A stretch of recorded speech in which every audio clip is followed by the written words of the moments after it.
क्या आपने कभी सोचा है कि जब हम सांस लेते हैं तो एयर एटमॉस्फेयर से हमारे लंग्स में कैसे आती है और लंग्स से वापस एटमॉस्फेयर में कैसे जाती है?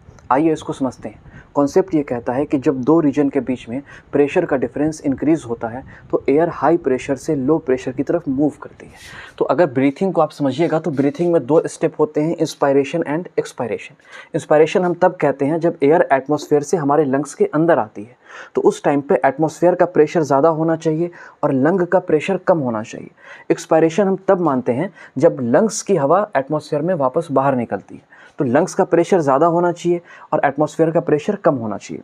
अब बात यह है बंधु कि अपन एटमॉस्फेयर के प्रेशर को तो कंट्रोल नहीं कर सकते हैं, लेकिन अपने लंग्स के प्रेशर को इंक्रीज़ और डिक्रीज़ कर सकते हैं।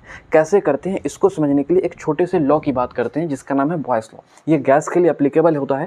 कांस्टेंट टेम्परेचर पे ऐसा माना जाता है कि प्रेशर जो है वो वॉल्यूम का इन्वर्सली प्रोपोर्शनल होता है, विच मीन्स कि अगर आप वॉल्यूम को इंक्रीज़ कर दोगे तो प्रेशर डिक्रीज़ हो जाएगा और वॉल्यूम को डिक्रीज़ करोगे तो प्रेशर इंक्रीज़ हो जाएगा। अब समझो ऐसा है कि हमारा जो लंग्स है वो हमारी थोरेसिक कैविटी में है, तो थोरेसिक कैविटी के वॉल्यूम को इंक्रीज़ और डिक्रीज़ करके लंग्स के प्रेशर को कंट्रोल कर सकते हैं। आइए उसको समझते हैं।